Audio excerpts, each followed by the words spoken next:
कहानी है एक छोटी सी बच्ची की जिसको बहुत गुस्सा आता था, बात बात पे गुस्सा आता था।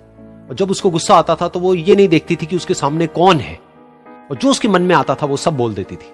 कई कई बार तो वो कुछ चीजें उठाती और जमीन पे फेंकती और तोड़ देती। तो उसके माँ बाप बहुत परेशान हो गए, उनको समझ नहीं आ रहा था कि वो क्या करें। उन्होंने बहुत कोशिश करी उस बच्ची को समझाने की अलग अलग तरीके से, लेकिन वो बच्ची समझ ही नहीं रही थी। फिर एक दिन उसकी माँ ने उसकी ट्यूशन टीचर से बात करी, क्योंकि ट्यूशन टीचर ही एक ऐसी थी जिसकी कि वो बात सुनती थी। तो उसकी टीचर ने उसकी माँ की सारी बातों को सुना और उनको बोला कि आप चिंता मत करो, आने वाले कुछ दिनों के अंदर अंदर ही इस बच्ची का गुस्सा पूरी तरीके से खत्म हो जाएगा।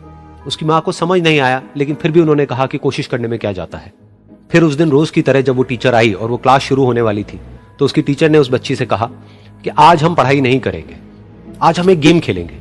तो बच्ची ये सुन करके बहुत खुश हो गई। फिर टीचर उस बच्ची के साथ में उस घर के पीछे एक दीवार के पास में जाकर के खड़ी हो गई, और उस टीचर ने उस बच्ची को कहा कि गेम ये है कि अब जब भी तुम्हें गुस्सा आए, तुम्हें कील लेनी है और यहां पर आकर के इस दीवार में गाड़ देनी है, थोड़ी सी, जितनी हो सके। फिर उस बच्ची ने टीचर से पूछा, लेकिन इससे क्या होगा? तो टीचर ने कहा कि जब ये गेम खत्म हो जाएगी तो तुम्हें एंड में एक प्राइज मिलेगा। फिर उस बच्ची ने बिल्कुल वैसा ही किया जैसे कि उस टीचर ने कहा था, यानी कि अब उसको जब भी गुस्सा आता तो वो जाती और जा करके एक कील उस दीवार में गाड़ देती। तो जैसा कि उस लड़की को बहुत गुस्सा आता था, तो पहले ही दिन वहां पर 10 से ज्यादा कीलें गड़ गई। लेकिन उन कीलों को गाड़ने के लिए उसको बार बार पीछे जाना पड़ता और जा करके उस कील को गाड़ना पड़ता। तो उसके दिमाग में आया कि जितनी मेहनत मैं लगाती हूं उस कील को गाड़ने में, उससे कम मेहनत में मैं अपने गुस्से को कंट्रोल कर सकती हूं। अगले दिन 8 कीलें गड़ी, उसके अगले दिन 6, फिर 4, फिर 3, फिर 2, फिर 1। फिर एक ऐसा भी दिन आया जब एक भी बार उसको गुस्सा नहीं आया और एक भी कील उस दीवार में नहीं गड़ी, और वो बच्ची बहुत खुश हो गई। खुशी खुशी वो अपनी टीचर के पास में गई और जाकर के उनको बताया कि देखो मैम, आज मैंने एक भी कील उस दीवार में नहीं गाड़ी है, क्योंकि मेरे को एक बार भी गुस्सा नहीं आया है। तो मैम ने उसको थोड़ी सी शाबाशी दी और मैम उसके साथ में उस दीवार के सामने जाकर के खड़ी हो गई। अब मैम ने उस बच्ची को कहा कि गेम अभी खत्म नहीं हुई है, अब तुम्हें क्या करना है कि जिस भी दिन तुमको बिल्कुल भी गुस्सा नहीं आता है, उस दिन के एंड में तुम एक कील को इस दीवार से निकाल दोगी। तो बच्ची ने वैसा ही किया, लेकिन क्योंकि कीलें बहुत ज्यादा थी तो 1 महीने से भी ज्यादा टाइम लग गया उन सारी कीलों को बाहर निकलने में। लेकिन एक दिन ऐसा भी आया जब सारी कीलें उस दीवार से बाहर निकल गई। फिर वो बच्ची बहुत ही खुश होकर के अपनी टीचर के पास में गई और जाकर के बोला कि अब उस दीवार में एक भी कील नहीं है। तो उसकी टीचर उस बच्ची के साथ में उस दीवार के सामने जाकर के खड़ी हुई, उसने देखा कि एक भी कील नहीं है दीवार में।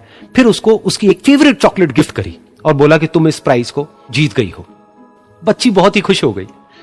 फिर टीचर ने उस बच्ची से पूछा कि क्या तुमको इस दीवार में कुछ नजर आ रहा है? तो बच्ची ने कहा, नहीं मैम, इसमें तो कुछ भी नहीं है, सारी कीलें निकल चुकी हैं। तो उस टीचर ने कहा, एक बार ध्यान से देखो, शायद कुछ नजर आए। तो उस बच्ची ने दोबारा देखा और कहा, वो जो कीलें मैंने गाड़ी थी उसके कुछ निशान मुझे नजर आ रहे हैं दीवार में।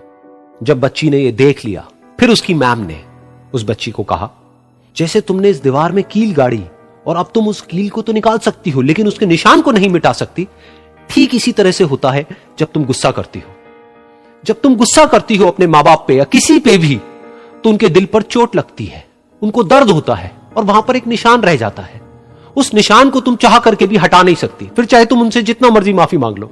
ये सुनकर बच्ची को अपनी गलती का एहसास हुआ और वो रोने लगी और वो भागती हुई गई और अपनी माँ के पास में जाकर के उनसे गले लग गई और अपनी माँ को बोली कि मम्मा, मैं आज के बाद कभी गुस्सा नहीं करूंगी, मुझे समझ आ गया मैंने क्या गलती करी।